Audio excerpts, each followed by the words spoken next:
Hi friends, ഞാൻ നിങ്ങളുടെ സ്വന്തം പ്രതിഭ.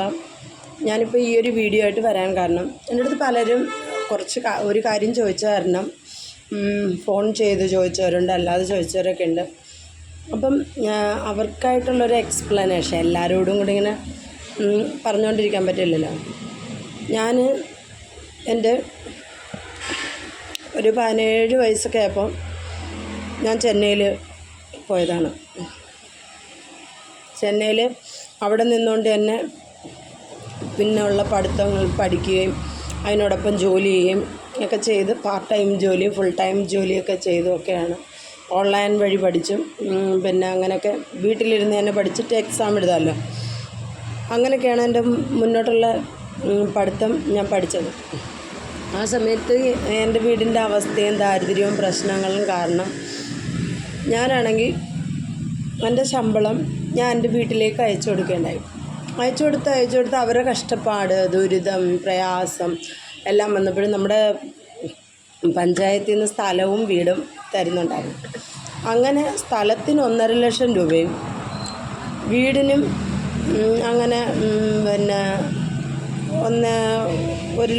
വീടിന് സ്ഥലത്തിനങ്ങാണ്ട് 1 ലക്ഷം രൂപയും വീടിന് 1.5 ലക്ഷം രൂപ അങ്ങനെയൊക്കെ തന്നു.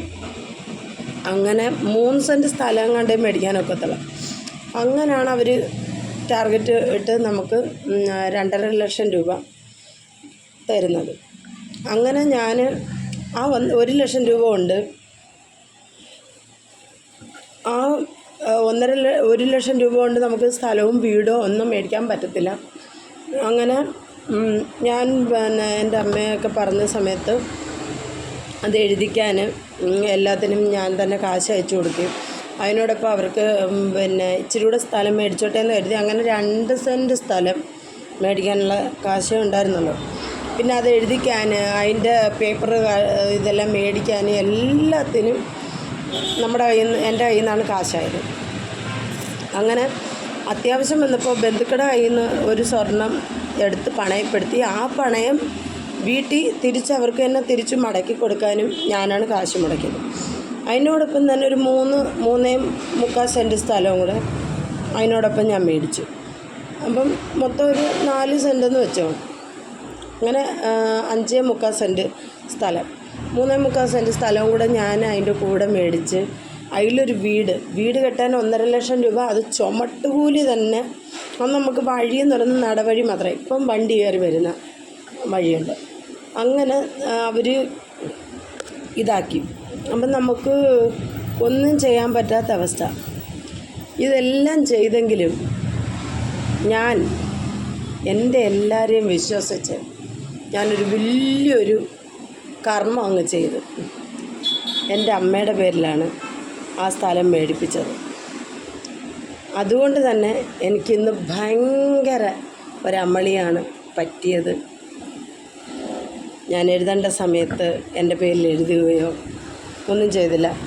ചെന്നൈയിൽ നിന്ന സമയത്ത് ഞാൻ ആ കാശ് ശേഖരിച്ച് അവിടെ തന്നെ ഒരു ഇച്ചിരി സ്ഥലം മേടിച്ച് ഒരു 3 സെൻറ്റെങ്കിലും മേടിച്ച് താഴെ വീട്, അതിൻ്റെ മേളിൽ അങ്ങനെ വേണമെങ്കിൽ കെട്ടാം. അങ്ങനെ ഒരു ഹോസ്റ്റലാക്കിയിരുന്നെങ്കിൽ പോലും ഞാനിന്ന് പണക്കാരിയായി ജീവിക്കാമായിരുന്നു. പക്ഷെ അത് ചെയ്യാണ്ട് എന്നോടൊപ്പം എല്ലാവരും രക്ഷപ്പെടണം എന്ന് കരുതി ആണ് ഞാൻ അങ്ങനെയൊക്കെ ചെയ്തത്. ഇപ്പോഴാണ് ഗൈസ് ശരിക്കും 17 വയസ്സ് 18 വയസ്സുള്ളൊരു കുഞ്ഞിന് എന്തുമാത്രം മെച്യൂരിറ്റി ഉണ്ടാവുമെന്ന് നിങ്ങൾക്ക് ചിന്തിക്കാം. 18 വയസ്സ് പൂർത്തീകരിച്ചിട്ട് പോലുമില്ല, കൊച്ചാണ്. അതിനത്രയ്ക്കുള്ള ആ ഒരു ഇതേ ഉള്ളൂ. ആകെ ഉള്ളത് അച്ഛനെയും അമ്മയ്ക്കും ആഹാരം കൊടുക്കണം, വസ്ത്രം കൊടുക്കണം, നല്ല രീതിയിൽ ജീവിക്കണം. ആ ഒരു ചിന്തയിലാണ്, വേറൊരു ചിന്ത പോലും ഇല്ല. നമ്മുടെ മൈൻഡിൽ അതങ്ങ് സെറ്റായി. വേറെ ഒരു ചിന്തയോ, കൂട്ടുകാരോടൊത്ത് കളിച്ച് നടക്കണം, ചിരിച്ച് നടക്കണം, അവരോടൊപ്പം തമാശ പറയണം, അവരോടൊപ്പം ആഹാരം കഴിക്കണം, അവരോടൊപ്പം കറങ്ങണം, ഇങ്ങനത്തെ ചിന്തകളൊന്നും നമ്മുടെ മൈൻഡിലും ഇല്ല, നമുക്കില്ല. അങ്ങനെ ഒരു മെൻറ്റാലിറ്റി ഇല്ല. ആകെയുള്ളൊരു ജീവിതം അച്ഛൻ, അമ്മ, ആ 2 പിള്ളേർ, ഞാൻ. ഇത്രയും ഇതാണ് ലോകം. ഇത് മാത്രമാണ് ഈ ലോകത്ത് ഇത്ര പേരെ ഉള്ളൂ എന്നുള്ളൊരു മൈൻഡ് സെറ്റായി. അങ്ങനെ ബാക്കിയുള്ളവരെല്ലാം എന്തോ ഒന്ന് ഈ നാട്ടിലിങ്ങനെ നടന്നു പോകുന്നു, വരുന്നു, മിണ്ടുന്നു, അത്രയേ ഉള്ളൂ. പക്ഷെ ലോകം എന്ന് പറഞ്ഞാൽ ഈ 4 പേരാണ്, 4 1 5 പേരാണ്. അച്ഛനെ വിട്ട അമ്മ, അമ്മയെ വിട്ട ഈ പിള്ളേരെ വിട്ട അച്ഛൻ, അമ്മ, ഇത്ര തന്നെ. ഈ ചെക്ക് ആട്ടുന്ന കണക്ക് കറങ്ങി തിരിഞ്ഞ് എവിടെ നിന്നാണോ തുടങ്ങി അവിടെയൊക്കെ തന്നെ ഇങ്ങനെ വട്ടം കറങ്ങിക്കൊണ്ടിരിക്കുക. പക്ഷേ മേടിച്ചതോ മേടിച്ചു, എൻ്റെ പേരിലോട്ട് മാറ്റിയോ അതുമില്ല, ഒന്നും ചെയ്തില്ല. ആകെക്കൂടെ പ്രശ്നമായി. ഇപ്പം ആ വീട്ടിൽ കിടക്കാൻ പറ്റത്തില്ല, കറണ്ട് ഉപയോഗിക്കാൻ പറ്റത്തില്ല, ഭയങ്കര ബഹളമാണ്. ആ പിള്ളേർക്കുള്ള മൈൻഡ് സെറ്റ് എങ്ങനെയായിരുന്നെന്നറിയാം. അങ്ങനെ ആക്കി എടുത്തു കഴിഞ്ഞു ആൾക്കാർ. നിങ്ങളുടെ ചിറ്റമ്മ നിങ്ങൾക്ക് വേണ്ടി ജീവിച്ചു, കൊച്ചിലെ മുതൽ പഠിപ്പിച്ചു, വളർത്തി, നോക്കി, നല്ല രീതിയിലാക്കി, എല്ലാം ഓക്കെ. അവൾ കല്യാണം കഴിച്ചു. ഇനി അവൾ എന്ത് ചെയ്താലും, ഇനി എന്തൊക്കെ ഉണ്ടെങ്കിലും അതെല്ലാം അവൾക്ക് പോവും, അവളുണ്ടാക്കിയത്. അപ്പോൾ നിങ്ങളെന്ത് ചെയ്യണം? അത് നിങ്ങളൊരു ചെറിയൊരു പ്രശ്നമുണ്ടാക്കിയാൽ മതി, അവളുണ്ടാക്കിയതെല്ലാം അവളുടെ അമ്മയുടെ പേർക്കാണ്. അപ്പം നിങ്ങൾക്ക് വേണമെന്ന് പിടുത്തം ഇട്ട് കഴിഞ്ഞാൽ എനിക്ക് തരത്തില്ലെന്ന് പറഞ്ഞാൽ തരത്തില്ല തന്നെ. അതിൽ വേറൊരു ഓപ്ഷൻസ് ഇല്ല, വേറൊരു ഇതില്ല. ഞാൻ ഉണ്ടാക്കി കൊടുത്തതിന് തെളിവില്ല. തെളിവെന്ന് പറഞ്ഞാൽ ആ അക്കൗണ്ടിൽ ഇട്ട് കൊടുത്തു, ഇത്ര ലക്ഷം, ഇത്രയും വർഷം, അതായത് 2011 മുതൽ 2022 വരെ ഞാൻ ചെന്നൈയിൽ കിടന്ന് കഷ്ടപ്പെട്ട് ഞാൻ ഇവർക്ക് കാശ് അയച്ചു കൊടുത്തതിന് തെളിവുണ്ട്. അവിടുത്തെ ബാങ്കുകളിൽ നിന്നാണല്ലോ അയക്കുന്നത്. അതുകൊണ്ട് ആ ഒരു തെളിവല്ലാണ്ട് വേറെ തെളിവില്ല. ഇവരുടെ പേരിലുള്ള വസ്തുവിന് നമുക്കൊന്നും പറയാനില്ല. അപ്പോൾ ഇവരുടെ മൈൻഡെന്ന് പറയുന്നത് എങ്ങനെയെങ്കിലും എന്നെ അടിച്ചിറക്കുക. എൻ്റെ ഭർത്താവിൻ്റെ വീട്ടിൽ ചെന്നാൽ നിൻ്റെ തന്തയുടെ വകയല്ല, നിൻ്റെ തന്ത ഉണ്ടാക്കിയ വകയല്ല. ഒരു ഗ്ലാസ് വെള്ളം എടുത്തു കഴിഞ്ഞാൽ കൂടും, എൻ്റെ തന്ത വെട്ടിയ കിണറാണ്, ഈ വീട് എൻ്റെ തന്ത ഉണ്ടാക്കിയ വകയാണ്, നീ ആഹാരം ഉണ്ടാക്കുന്ന പാത്രങ്ങൾ തന്ത ഉണ്ടാക്കിയ വകയാണ് എന്ന് പറയും. അപ്പോൾ ഞാൻ ചോദിക്കട്ടെ ഒരു കാര്യമാണ്. അപ്പോൾ നമ്മൾ കല്യാണം എനിക്ക് അറിഞ്ഞുകൂടാത്തതുകൊണ്ടാണ് നമ്മൾ ഇതിന് മുമ്പൊക്കെ 2-3 കല്യാണം കഴിച്ചവർക്കൊക്കെ ആണെങ്കിൽ ഒരു പക്ഷേ എക്സ്പീരിയൻസ് പറയാം, ഇല്ലെങ്കിൽ ഒരു കല്യാണം കഴിച്ചവർക്ക്, അല്ലെങ്കിൽ മറ്റുള്ളവർ പറഞ്ഞു തന്നുള്ള അറിവ് ഉള്ളവർക്കൊക്കെ ആണെങ്കിൽ അറിയാം. ഈ കല്യാണം കഴിച്ചാൽ ഉപ്പ് തൊട്ട് കർപ്പൂരം വരെ നമ്മൾ കൊണ്ടുപോയിട്ട് വേണോ ഉണ്ടാക്കാൻ? വീടടക്കം നമ്മൾ കൊടുത്തെങ്കിൽ മാത്രമേ നമുക്ക് ജീവിക്കാനൊക്കെ. നമ്മുടെ വീട്ടിലാണെങ്കിൽ നമുക്ക് സ്ഥാനമില്ല. കെട്ടിച്ച് വിട്ട് കഴിഞ്ഞാൽ പിന്നെ നമ്മുടെ വീട്ടിലേക്ക് നമ്മൾ ചെന്ന് കയറിയാൽ അന്നത്തെ ദിവസം ഭയങ്കര സന്തോഷമായിരിക്കും, പിറ്റേ ദിവസം എപ്പോൾ പോകുന്നു, എപ്പം നീ പോവും, അത് ചോദ്യം. രണ്ടാമത് നമ്മൾ അവരുടെ വീട്ടിൽ ചെന്നാൽ എന്തോ കൊണ്ടുവന്നു, അവിടെ നിന്ന് വീട്ടിൽ നിന്ന് എന്തോ കൊണ്ടുവന്നു, എന്തുണ്ടാക്കി, എന്ത് ചെയ്യാൻ? എൻ്റെ കല്യാണത്തിന് സ്വർണ്ണം ഉണ്ടാക്കിയത് ഞാൻ മേടിച്ച് വെച്ചത്, അത് നമുക്ക് ഒന്നിച്ചെടുക്കാൻ നിവൃത്തിയില്ലാത്തതുകൊണ്ട് ഞാൻ കേരള ജുവലറിയിൽ നിന്നും, പിന്നെ ലളിത ജുവലറിയിൽ നിന്നും, പിന്നെ ഖസാന ജുവലറിയിൽ നിന്നും, പിന്നെ എന്തുമായിരുന്നു മലബാർ ഗോൾഡിൽ നിന്നും, പിന്നെ നാത്തുല്ല ജുവലറിയിൽ നിന്നൊക്കെ ഇങ്ങനെ ചിട്ടിയിടുമായിരുന്നു. ഇതൊക്കെ ഇങ്ങനെ പിന്നെ തങ്കമയിൽ ജുവലറി, ഇവിടെയൊക്കെ ചിട്ടിയിടുമായിരുന്നു. നമ്മൾ ഓരോ സ്ഥലത്ത് ജോലിക്ക് മാറുമ്പം അവിടുത്തെ ഹോസ്റ്റലിനടുത്തൊക്കെ പറ്റുന്ന ജുവലറികൾ ഏതുണ്ടോ അവിടെയൊക്കെ നമ്മൾ ചിട്ടിയിട്ട് മാസം ചിട്ടിയിട്ടൊക്കെയാണ് കുറേശ്ശെ 2011 മുതൽ 22 വരെ പല ജുവലറിയിൽ ചിട്ടിയിട്ട് ഉണ്ടാക്കിയ സ്വർണ്ണങ്ങളാണ് എൻ്റെ കല്യാണത്തിന് എടുത്തത്. 5 പവൻ്റെ സ്വർണം കേട്ടു, 8 പവൻ്റെ സ്വർണം ഇട്ടു. അതൊന്നും പോരാ. ചെറുക്കന് ഒരു മോതിരം കൊണ്ടു തന്ന അടയാളം ഇടാൻ ചോദിച്ചപ്പോൾ ഒരു 10 രൂപയുടെ മോതിരം മേടിച്ച് കയ്യിലിട്ട് അടയാളം തരാനില്ല. എൻ്റെ കയ്യിൽ കിടന്ന മോതിരം എടുത്തിട്ടു. അപ്പം എങ്ങനെയോ അതങ്ങ് കയറി. പക്ഷെ അത് ഒരെണ്ണം ചെയ്ത് മേടിച്ചത് ആ മോതിരത്തിൻ്റെ അളവിൽ അവസാനം കയ്യിൽ കയറുന്നില്ല. നോക്കിക്കോണം, അവസാനം കയ്യിൽ കയറുന്നില്ല. ആ കൂടെ പ്രശ്നമായി. അതിനൊരു പരിഹാസം. കല്യാണത്തിന് എന്ന് എല്ലാവരും അലമാരി, എല്ലാവരും ഇതൊക്കെയല്ലേ കൊടുക്കുന്നത്. എൻ്റെ ഒരാഗ്രഹം ഞാൻ സ്വന്തമായി അധ്വാനിച്ച് ഒരു സ്കൂട്ടിയെങ്കിലും മേടിക്കണം എന്ന് കരുതി പുതിയൊരു സ്കൂട്ടി മേടിച്ചു. അത് കൊടുക്കാൻ ആരുമില്ല അവിടെ. അപ്പം ഞാനും ചേട്ടനോട് ചെന്നതിൻ്റെ അന്ന് വീട്ടിലേക്ക് വന്നതിൻ്റെ അന്ന് ഈ വണ്ടി ഓടിച്ചാൽ ചെല്ലുന്നത്, ഞങ്ങളുടെ മറുവീട് ചെല്ലുമ്പോൾ ഉള്ളത്. അവരുടെ അമ്മയ്ക്കൊരു വളയിട്ടു, അത് കണക്കല്ല. പിന്നെ ഈ സാധനം വണ്ടി കൊടുത്തത് കണക്കല്ല. ഒരു വാഴക്കൊലയും കൂടെ വെച്ച്, ആ വാഴക്കൊലയും കൊണ്ടല്ലേ വന്നത്. അപ്പോൾ ഈ വണ്ടി കൊടുത്തത് കണക്കല്ല. അതും പറഞ്ഞിട്ട് ഞാൻ എൻ്റെ സ്വന്തം അധ്വാനത്തിലൊരു ഓട്ടോ മേടിച്ചു. ആ ഓട്ടോയും ചേട്ടന് കൊടുത്തു. ആ ഓട്ടോ കൊടുത്തത് കണക്കല്ല. 5 പവന് 8 പവൻ്റെ സ്വർണം കൊടുത്തത് കണക്കല്ല. അത് അവർക്കിട്ട് അടിച്ചു തീർക്കാൻ ഞാൻ കൊടുത്തില്ല. ചെന്ന് കയറിയ എൻ്റെ ഗൈസ്, രണ്ടാമത്തെ ദിവസം എൻ്റെ കഴുത്തിൽ കിടന്നതും കാതിൽ കിടന്നതും കയ്യിൽ കിടന്നതും എല്ലാം കൂടെ ഊരി പണയപ്പെടുത്തി എനിക്കിട്ട സ്വർണത്തിന് കടം വീട്ടി ആ സ്വർണം മൊത്തം എടുക്കാൻ എൻ്റെ വീട്ടിൽ എൻ്റെ അമ്മ അധ്വാനിച്ച കാശ് കൊടുത്ത് അവർ പണയപ്പെടുത്തിയ സ്വർണം പണയത്തിൽ നിന്ന് എടുത്ത്. അപ്പോൾ ഇവരിട്ട മാലയ്ക്ക് സ്വന്തക്കാരിയായി ഞാനല്ലേ ആണോ? അത് കണക്കല്ല. എന്നിട്ട് അവരിട്ടെന്ന് പറഞ്ഞാൽ എൻ്റെ കഴുത്തിൽ നിന്ന് താലിമാല പൊട്ടിച്ച് മേടിച്ചുകൊണ്ട് പോയി, മോതിരം ഊരി മേടിച്ചുകൊണ്ട് പോയി.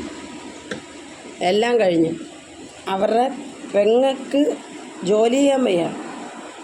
രാവിലെ 11 മണി 8 മണിയൊക്കെ ആകുമ്പോൾ എഴുതിക്കും, കുളിക്കും, കോളേജ് കുമാരി എഴുതിയിട്ട് ഞാൻ ആഹാരമൊക്കെ ഉണ്ടാക്കി വയ്ക്കുമ്പോൾ ആ ആഹാരം എടുത്തുകൊണ്ട് തൊഴിൽ ഇരിപ്പിന് പോകും. ഉറപ്പിൽ ജോലിക്കല്ല, വെറുതെ അവിടെ കുത്തിയിരിക്കാൻ പോയിട്ട് വരും.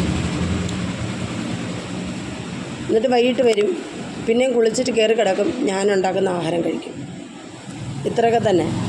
ഇതൊക്കെയാണ്. എന്നിട്ട് പോരാത്തതിന് എൻ്റെ ഭർത്താവ് എപ്പം അങ്ങോട്ട് ഇറങ്ങുന്നു എന്നും പറഞ്ഞ് നോക്കി നിന്നിട്ട് പറയാൻ ആക്ഷേപമില്ല. ഒരു തുള്ളി വെള്ളം കുടിക്കാനൊക്കത്തില്ല, കിടക്കാനൊക്കത്തില്ല, നിൻ്റെ തന്ത ഉണ്ടാക്കിയ വകയല്ല ഈ വീട്, ഇവിടെ നടക്കത്തില്ല, അവരുടെ ആങ്ങളെ ഞാൻ വിട്ടിട്ട് പോകണം, അവനെ കെട്ടുദോഷം മാറ്റാനാണ് എന്നെ കെട്ടിയതെന്ന്.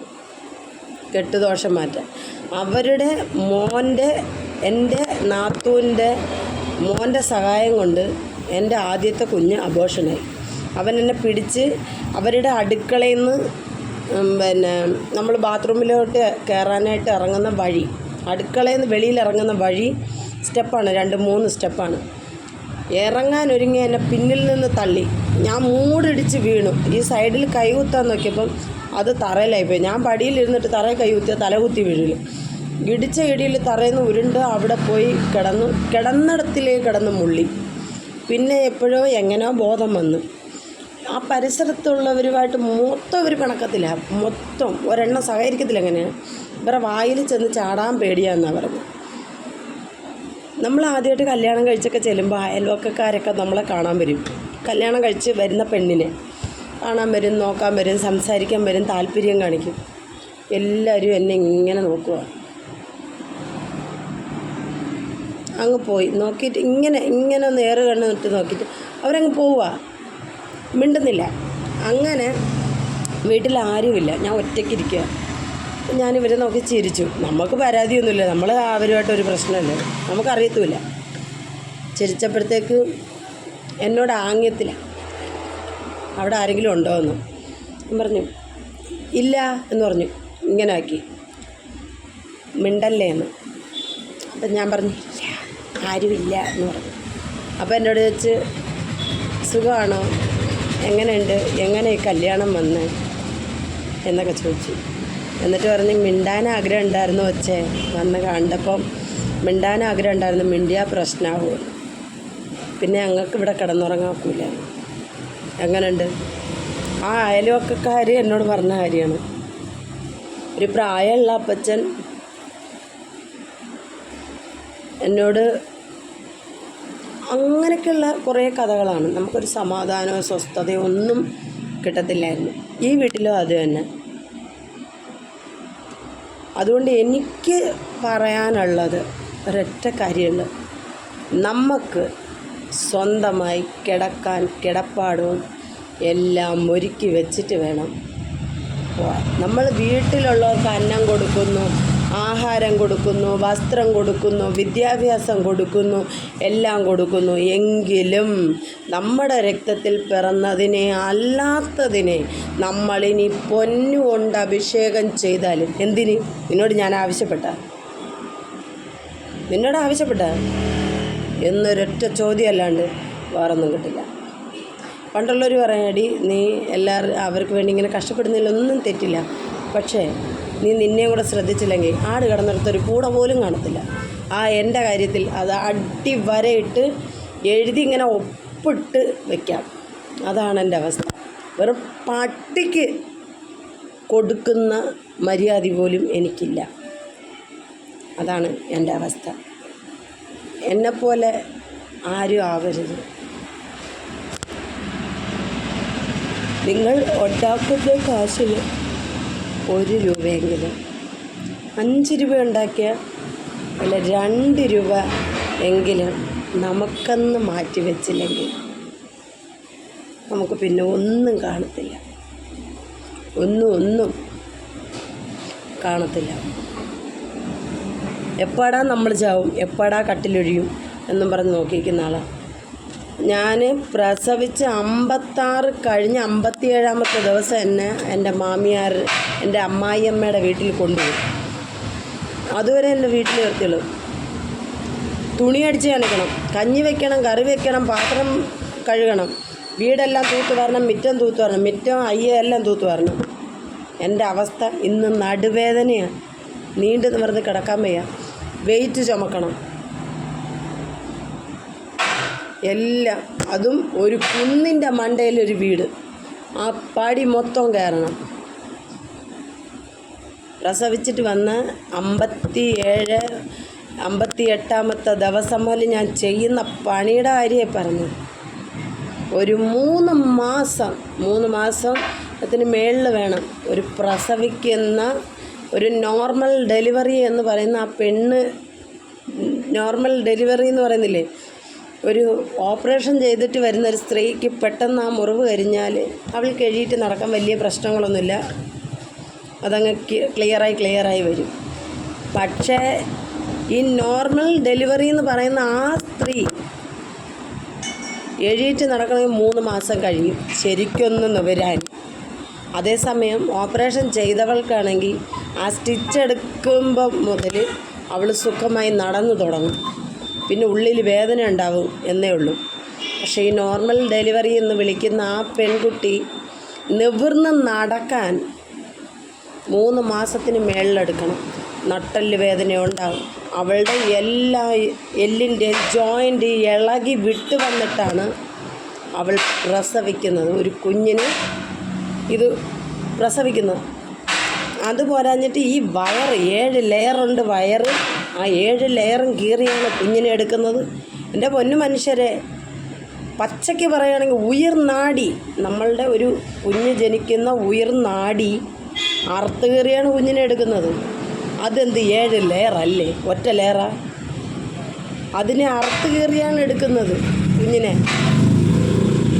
അവിടുത്തെ സ്റ്റിച്ച് ഒന്നല്ല, അകത്തും വെളിയിലും സ്റ്റിച്ചിടും. ഓപ്പറേഷൻ്റെ പ്രൊസീജിയർ തന്നെയാണ് ഇതിനും വരുന്നത്. അപ്പോൾ ഇത് മനുഷ്യരല്ലേ? എനിക്കറിയാൻ മേലാഞ്ഞിട്ട് ചോദിക്കുക. 2 വേദന അനുഭവിക്കണം അവൾ. മറ്റവർക്ക് ഒറ്റ വേദന അനുഭവിച്ചാൽ മതി.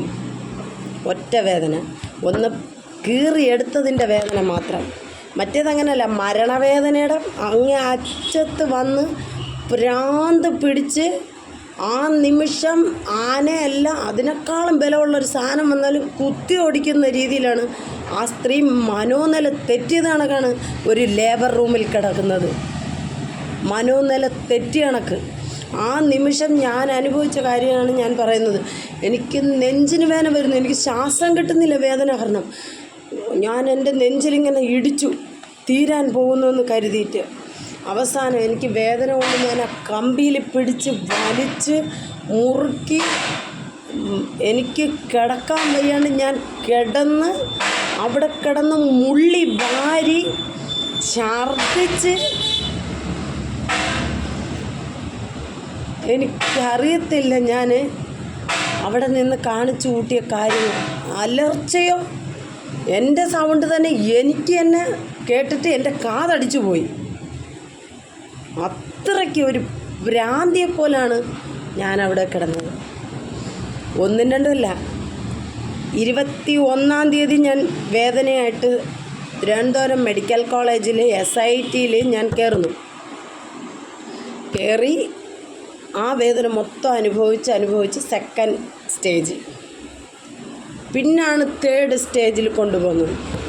ഈ 21-ാം തീയതി കിടന്നു, 22-ാം തീയതി വേദന അനുഭവിച്ചു, 23-ാം തീയതി വെളുപ്പിനെ 23-ാം തീയതി ഞാൻ രാത്രി 11 മണിക്ക് ഡെലിവറി ആവുന്നു. നിങ്ങൾ ആലോചിച്ച് നോക്കണം, 21, 22, 23 ഉച്ചയ്ക്ക് 2 മണിക്ക് വേദന കൂടിയിട്ട് എന്നെ ലേബർ റൂമിൽ കൊണ്ടുപോയതാണ്. ആ ലേബർ റൂമിൽ 1st സ്റ്റേജിൽ ഉള്ള അവിടെ കൊണ്ടുപോയി വേദന മൊത്തം അനുഭവിച്ച് അവിടെ കിടന്ന് ഓരോ സമയത്തും നമുക്ക് ട്രിപ്പ് ഇടുന്നു, ഇഞ്ചക്ഷൻ എടുക്കുന്നു, കുഞ്ഞിൻ്റെ അനക്കം നോക്കുന്നു. ആ വേദന മാറും, പിന്നെയും വേദന കൂടും, പിന്നെയും വേദന മാറും, പിന്നെയും വേദന കൂടും. അങ്ങനെ അവസാനം 3ാമത്തെ സ്റ്റേജ് 2ാമത്തെ സ്റ്റേജ് എത്തിയപ്പോഴത്തേക്കും ഭ്രാന്ത് പിടിക്കത്തില്ലേ, ഭ്രാന്ത്. അതുപോലെ നമ്മുടെ കയ്യിൽ ഇത്ര വലിയ തടിയുള്ള കമ്പി കൊണ്ടുവന്നാലും നമ്മൾ കുത്തി ഒടിക്കും. അത്രയ്ക്ക് ഇതാണ്. ആ കമ്പിയിലെല്ലാം ഞാൻ പിടിച്ചിട്ട് എൻ്റെ ഈ 2 തോളും വേദന കൊണ്ട് ഞാൻ പൊളഞ്ഞിട്ട് ഈ 2 തോള്, കഴുത്ത്, എൻ്റെ നെഞ്ചെല്ലാം വേദന എടുത്തിട്ട് ഇത്രയും ഭാഗം ഇടിച്ച് ചതച്ച കണക്ക് വേദനയായിരുന്നു.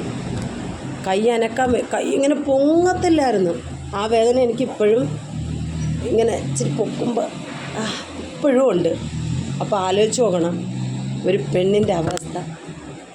അതും പോരാഞ്ഞിട്ടാണ് ഈ വേദനയൊക്കെ അനുഭവിച്ചാണ് ആ കുഞ്ഞ് ജനിക്കുന്നത്.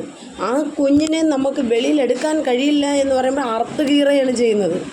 ആ അറുത്ത് കീറിയാണ് കുഞ്ഞിനെ പിന്നെ നമുക്കെടുത്ത് തരുന്നത്. ആ വേദനയൊക്കെ സഹിച്ചിട്ട് ആ പൊന്നോമ്മനയുടെ മുഖം കാണുമ്പോൾ ഉണ്ടല്ലോ, ആ 2 ദിവസം അനുഭവിച്ച വേദന ഒന്നുമില്ല, എല്ലാം മറന്ന് ഉറങ്ങാം, ടെൻഷനില്ല എന്നും പറഞ്ഞ് നമ്മൾ സുഖമായി ഒന്ന് ചായുമ്പോഴാണ്, അയ്യോ ഇല്ല നമ്മുടെ കുഞ്ഞ് മാറിപ്പോവോ, നമ്മുടെ കുഞ്ഞ് എന്നെ എന്തെങ്കിലും കുഴപ്പമുണ്ടോ, നമ്മുടെ കുഞ്ഞിന് എന്തെങ്കിലും പറ്റുമോ, നമ്മുടെ കുഞ്ഞ് സേഫാണോ, നമ്മുടെ കുഞ്ഞിനെ എപ്പം നമ്മുടെ കയ്യിൽ തരും, നമ്മൾ ഇത്രയും ദിവസം ചുമന്നതല്ലേ, എങ്ങനെയുണ്ട് അവന്, കണ്ണ് എങ്ങനെ ആയിരിക്കും, മൂക്ക് എങ്ങനെ ആയിരിക്കും, അവൻ്റെ ചിരി എങ്ങനെ ആയിരിക്കും, അവൻ്റെ പുരു എങ്ങനെ ആയിരിക്കും, തലമുടി എങ്ങനെ ആയിരിക്കും, കൈ എങ്ങനെ ആയിരിക്കും, നഖം എല്ലാം, അവൻ്റെ ഉച്ചി മുതൽ പാദം വരെയും. അത് പെൺകുട്ടിയാവട്ടെ, നമുക്കുള്ളത് ആൺകുട്ടിയാണോ പെൺകുട്ടിയാണെന്ന് പറയുമ്പോൾ ഇത് നമ്മുടെ മോന് അയ്യോയ്യോ നമ്മൾ ഇത്രയും ദിവസം ചുമന്നെങ്കിലും ആ സാധനത്തിന് നമ്മൾ കാണുന്നില്ല. ആ പൊടിമോനെ കുഞ്ഞുമക്കളെ നമ്മൾ കാണുന്നില്ല. കിട്ടിക്കഴിയുമ്പോൾ എന്താ, തട്ടിൽ കിട്ടിയിട്ടും വായിലെത്താത്ത അവസ്ഥ. നമ്മുടെ വയറ്റിലുണ്ട്, പക്ഷെ അതിനെ നമുക്ക് കാണാൻ കഴിയുന്നില്ല, കൊഞ്ചിക്കാൻ കഴിയുന്നില്ല. എന്നിട്ട് നമുക്ക് കിട്ടിയിട്ടും നമ്മുടെ കയ്യിൽ കിട്ടണമെങ്കിൽ ഒരു 2-3 മണിക്കൂർ കഴിയണം. പിന്നെ കുഞ്ഞിൻ്റെ ബ്ലഡ് എടുത്തുകൊണ്ട് പോയി ടെസ്റ്റ് ചെയ്യണം, നമ്മുടെ ബ്ലഡ് എടുത്തുകൊണ്ട് പോയി ടെസ്റ്റ് ചെയ്യണം, കുഞ്ഞിൻ്റെ ആദ്യത്തെ ഇഞ്ചക്ഷൻ ചെയ്യണം കുഞ്ഞിന്. ഇതെല്ലാ പ്രൊസീജിയറും കഴിഞ്ഞ് അവരതിനെ ക്ലീൻ ചെയ്ത് ആ കുഞ്ഞിൻ്റെ ദേഹത്തെ ഒരുമാതിരി വെളുവിളാന്നുള്ള ഭാഗങ്ങൾ മാറി കുഞ്ഞ് നോർമൽ ഒരു ശരീരത്തിലേക്ക് വരുന്നത് വരെ ലൈറ്റ് എൻ്റെ ആ തൊട്ടിൽ പോലത്തെ ഇതിലിട്ടിരിക്കും. നമ്മുടെ അവസ്ഥയൊന്ന് ആലോചിച്ചു. ആ വേദനയെ സഹിച്ച് നമ്മൾ വരുമ്പോൾ സത്യമായിട്ട് ഞാൻ വിചാരിച്ചു, ആഹാ ഞാൻ തീർന്നു. നമ്മുടെ കാലിൻ്റെ 2ൻ്റെ നടുക്കാണ് ഈ കുഞ്ഞിനിങ്ങനെ തൊട്ടിൽ പോലെ ഉണ്ടാക്കി കിടത്തുന്നു. ഞാനിങ്ങനെ മലന്ന് കിടപ്പുണ്ട് സ്ട്രെച്ചറിൽ. ഞാൻ നോക്കിയപ്പോൾ എൻ്റെ അമ്മയെ കണ്ടു. ഞാൻ ചത്തു, എൻ്റെ അമ്മ വന്ന് എന്നെ കണ്ടു. പിന്നെ ഇപ്പുറത്ത് കുറേ ആൾക്കാർ ഞാൻ ചത്തത് കൊണ്ട് എന്നെ കാണാൻ വരുന്ന ആൾക്കാരാണ് ഇവരെല്ലാവരും. പിന്നെ എൻ്റെ ചേട്ടൻ വന്നു എന്നെ കണ്ടു. എന്നോട് ആദ്യമായിട്ട് ചോദിച്ചെങ്ങനെയാണെന്നറിയാം, ATMൻ്റെ പിൻകോഡ് എന്താണെന്നാണ് എൻ്റെ കെട്ടിയവൻ എന്നോട് ചോദിച്ചത്. ആദ്യമായി പൊടിക്കുഞ്ഞിനെ കൊണ്ടുവരുന്ന എന്നോട്.